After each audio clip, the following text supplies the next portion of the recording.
Hello, I'm Scott Wilson, spokesperson for the Wainfleet Association of Responsible Short-Term Rentals, STRs. Since we began sharing our story with the press, we've received over 2 million views and visits across major media platforms, including the Globe and Mail, National Post, iHeartRadio, Rebel News, The Sun, and many others. The overwhelming public response has clearly put pressure on the Township of Wainfleet, leading them to issue a statement in response to the growing public outrage. However, that statement contains several factual errors and misleading claims that I need to address today. First, they claim that daily penalties are not part of their practice. This is simply not true. I received a registered letter from the township stating that fines would accumulate daily, which is their current practice. After we filed the lawsuit, they even sent bylaw officers to my home to threaten me with additional fines over unrelated issues like a pile of rocks, an offense that they claimed was too high. They made it clear that these fines would accumulate daily if I didn't comply. The township claims that no daily fines are imposed, but the evidence here clearly proves otherwise.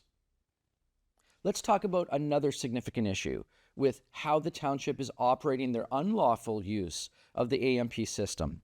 AMPs, or administrative monetary penalties, were originally designed to allow municipalities to cost efficiently handle small fines like parking tickets without burdening the court system. For example, disputing a $30 parking ticket shouldn't cost the province $1,000 for a judge, court reporter, security, everything that goes into allowing someone to come to court.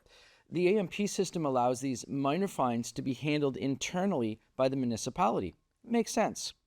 However, Wainfleet is misusing this system. They're imposing tens of thousands, sometimes hundreds of thousands of dollars in fines under the AMP system. And when you're facing that kind of financial penalty, you deserve to have your day in court with a judge, not just a municipal employee or subcontractor. This is about basic fairness. It's unlawful for the township to implement such large fines under a system that was designed for minor infractions.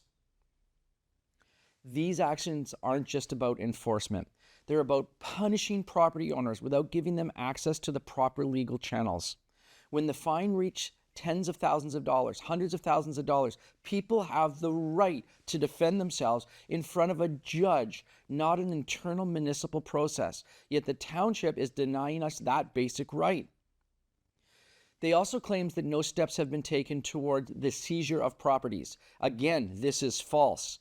I was personally informed by a township employee that if I didn't pay the fines, they would seize my home. And the first step would be migrating the fines to my property tax bill, which they've already done.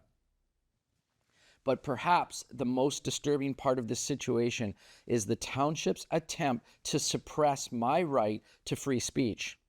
After we received significant media, over 2 million views and visits in the last 3 weeks, after this attention came in, the township sent me a cease and desist letter threatening legal action over what they described as misuse of the Wainfleet logo in our videos. This is nothing more than an attempt to silence criticism and limit our ability to speak out against their unjust actions. I've been told by township employees that many of them are unhappy with how the mayor and council have handled these bylaws.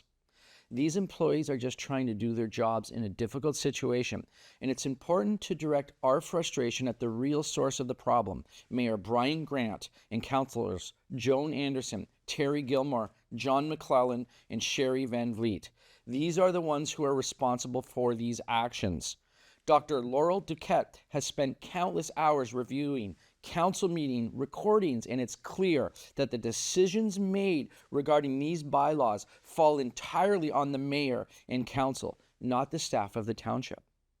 Now, I ask that any frustration be directed where it belongs, at the mayor and council, not at the employees who are simply doing their jobs. Please continue supporting our fight for justice. Visit wainfleetwars.ca, where you can donate to our media campaign or join the lawsuit. We also encourage you to file a complaint with the local ombudsman. Together, we can hold these officials accountable for the harm they've caused to our community. Thank you.